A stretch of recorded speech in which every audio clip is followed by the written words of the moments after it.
जितने भी लोग इस चैनल में देख रहे हैं सभी को मैं स्वागत करती हूँ। हिंदू भाई हैं तो राम राम, मुस्लिम भाई हैं तो अस्सलाम वालेकुम, भीमवादी समाज से देख रहे हैं तो सबको जय भीम नमो बुद्धाय।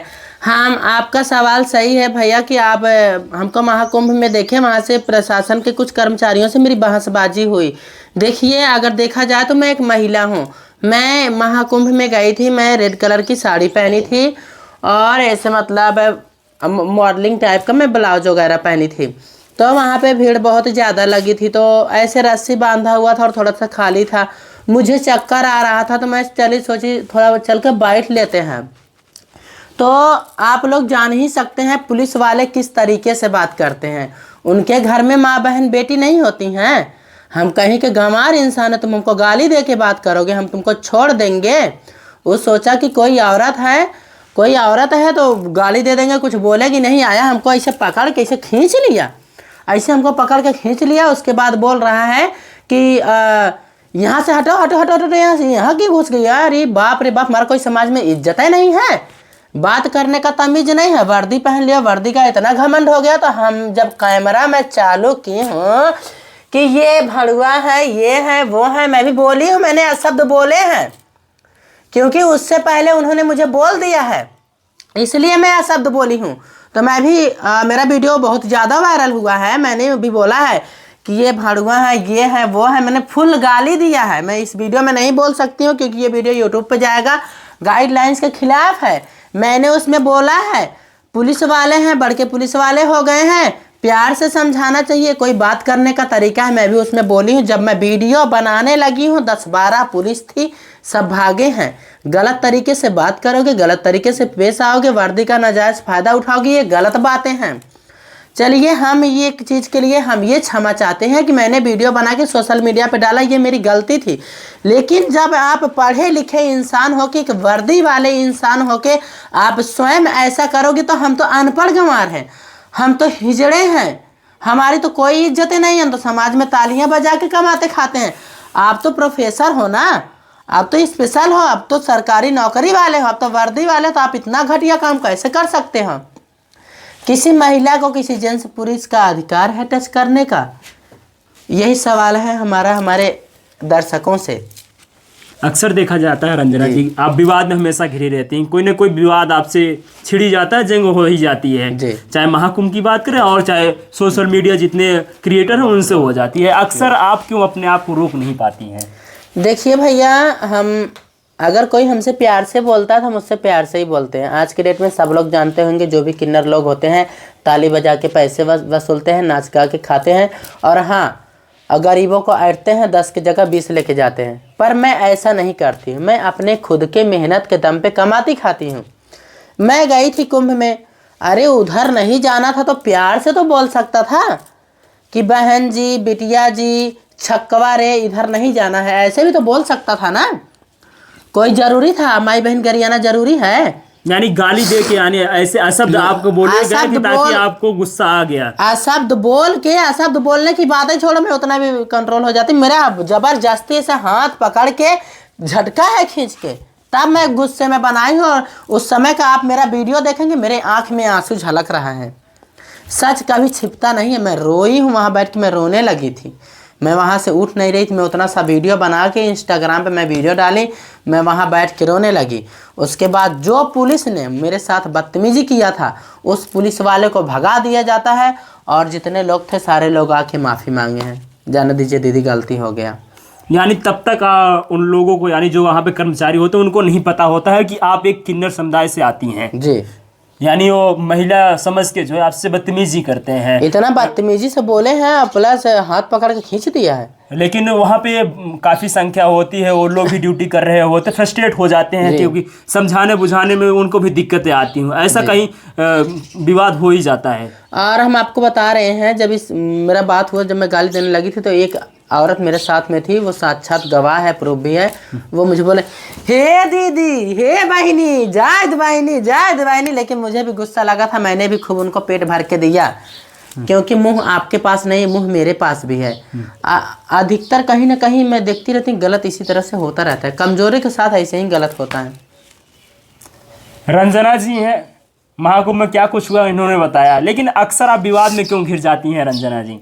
अक्सर तो मेरा तो ऐसा कोई भी बात नहीं आता है। कई बार सोशल मीडिया पे वीडियो वायरल हुए हैं। नहीं। अगर बात करें तो पिछले यहाँ तक कि आपके जेल तक जाने तक की भी नौबत आ गई, बहुत से ऐसे आपके हुए।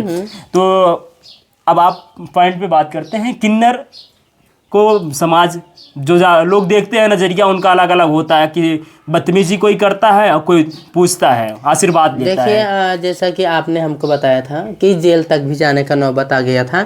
देखिए सच को छुपाया नहीं जाता है, मैं जेल भी गई थी, ऐसी बात नहीं है, पर मुझे साजिश के तहत फंसाया गया था और जो आरोप हमारे ऊपर लगाया गया था अभी तक वो आरोप प्रूफ नहीं किया गया है। कोई बात नहीं है, जैसी करनी वैसी भरनी, जो जैसा करेगा वो वैसा भरेगा। और देखते हैं कब हमारे सरकार हमको इंसाफ दिलाते हैं। मैं लड़का नहीं हूँ, मैं किसी का बलात्कार नहीं कर सकता हूँ, मेरे ऊपर 376 धारा लगा है।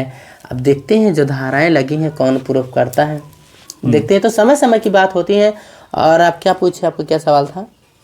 सवाल हमारा यही था कि समाज जो है कि कहीं ना कहीं आपको यानी किन्नर समुदाय के लोगों से आशीर्वाद लेता है, कहीं ना कहीं देखा गया है कि उनके साथ अभद्रता भी की जाती है और कई ऐसे किन्नर भी हैं जो करते हैं अभद्र, तो लोग उनके साथ वैसा व्यवहार भी करते हैं। देखिए अगर हम आपको एक बात बताएं भैया, किन्नर लोग हैं, कहीं पे भी हैं, ट्रेनों में हैं, गाँव में हैं, जाते हैं, मांगते हैं, नाचते हैं, गाते हैं। अब ऐसा नहीं जैसा लोग बोलते हैं ना, ऐसा तो अभद्रता नहीं कोई करता है, ये मेरे ख्याल से। अब लोग हैं, अब गांव से किन्नर निकल रहा है, हवा छक्का जाता रहे, ऐसे बोलोगे तो गुस्सा नहीं आएगा उसको? कोई भी छक्का रहा घुमा के मारेगा 2 झापड़, कोई भी ऐसा बोलता है घुमा के 2 झापड़ मारेगा। तो इस तरह से लोग बोलते हैं, लोग खुद क्रोधित करते हैं, मतलब उस तरह, मतलब ऐसी कंडीशन में पहुंचने के लिए। अरे तुमको देना है तो वाह वाह, नहीं देना है तो वाह वाह, साफ से इनकार कर दो, मुझे नहीं देना है, नहीं जाएगी वो। अच्छा रंजना जी, किन्नर भी कई प्रकार के होते हैं, आप भी कई बार बताया है और जो है कि स्टडी में भी पढ़ा गया है। किस किन्नर का आशीर्वाद बहुत जल्दी लगता है और माना जाता है कि उनका आशीर्वाद लेने से सफल हो जाते हैं लोग? जो किन्नर अपना मतलब लिंग कटवा के बनते हैं उनका आशीर्वाद बहुत लगता है। आप पूछिए क्यों? शरीर का सबसे कीमती की चीज़ वही लिंग होता है। जो बंदा वही दान कर दिया है तो उसका दुआ कितना लगेगा, ये बताइए। लोग अन्न दान करते हैं, लोग रुपया दान करते हैं, उसने तो अपनी सारी जिंदगी ही दान कर दी, उसने तो अपना लिंग ही दान कर दिया। अब बताइए उससे बड़ा देवता कौन है? यानी वो पुरुष होता है जो है कि फीलिंग जो है महिलाओं की होती है। फीलिंग कुछ भी हो, पर जब उसने दान कर दिया तो वो जान लीजिए वो देवता ही है। क्योंकि इतनी भयंकर चीज़ कोई नहीं दान करता है। तो दान कर दिया तो सबसे बड़ा आशीर्वाद उसी का लगता है। तो अगर आप लोग को भी अगर आशीर्वाद लेना है किन्नर का, तो आप लोग यही पता करिएगा कि जो किन्नर लिंग कटवा के बना हो उसी से आशीर्वाद लीजिएगा, उसका आशीर्वाद बहुत लगता है। जैसे हो गई मैं। सोशल मीडिया पे बहुत तेज़ी से वायरल होते हैं, बहुत से ऐसे किन्नर पकड़े भी जाते हैं, किन्नर समुदाय के लोग पकड़ते हैं। बहुत आसान हो गया है कि साड़ी पहन लेना, नाचना, तालियां बजा के किसी से पैसा वसूल लेना। नहीं, गलत बात है। जो भी किन्नर लोग हैं सब इसी तरह से ऑपरेशन के ही द्वारा बनते हैं। कोई मम्मी के पेट से नहीं आता है, सब ऐसे ही ऑपरेशन से बनते हैं। बस जो लोग ऑपरेशन नहीं कराया रहता है उनको बोल देंगे कि ये वाला नकली है, और जो ऑपरेशन कराए रहेंगे, छाती वगैरह बनाए रहेंगे, उनको कह देंगे ये वाला असली है। बस यही फ़र्क है, कोई फ़र्क नहीं है। और सरकार हमारे पैसे पे बिक गई है। पैसा फेंको तमाशा देखो, जो ऑपरेशन करा के बने हैं वो सदियों से गलियों में मांग रहे हैं, वो भाई पैसे वाले हैं, वो पैसे फेंक देते हैं प्रशासन के मुँह पे, और प्रशासन उनका हो जाता है। मैं कहती हूँ, मैं खुलेआम आज सोशल मीडिया पे बोल रही हूँ, मेरी इस आवाज़ को आप लोग ट्विटर पे भी ट्वीट भी कर सकते हैं, जहाँ तक कि योगी आदित्यनाथ जी के पास भी ये बात मेरा ट्वीट कर सकते हैं। 95% लोग लिंग को ऑपरेशन के द्वारा निकलवा के ही किन्नर बनते हैं। कोई भी मम्मी के पेट से किन्नर वाला मतलब स्तन लेके नहीं आता है। ये चीज़ आप लोग लिख लीजिए। और हमारी बातों को बहुत सारे किन्नरों को भी बुरा लगेगा, बहुत सारी महिलाओं को भी बुरा लगेगा। रुक जाओ, फोन देते हो तो फिर क्यों नहीं ऑफलाइन मोड करते हैं? और नहीं यार, आपने तो कहा था कि तो वीडियो मेरा पुश कर दो यार। रुक जाओ। हाँ यार, फोन कूल डाउन मांग रहा है। क्यों? हिट हो गया होगा। कूल डाउन कहाँ से नोटिफिकेशन? महाकुंभ का आपने वीडियो देखा होगा साहब कि महाकुंभ में किस तरीके से भगदड़ हो जाती है। उसके पहले रंजना किन्नर भी पहुंचती हैं। आप जानते होंगे, सोशल मीडिया यूज़ करते होंगे। तो रंजना किन्नर को ज़रूर जानते हैं, कोई ना कोई वीडियो आपने ज़रूर देखा होगा। इनसे प्रशासन के कुछ कर्मचारियों से वाद विवाद हो जाता है।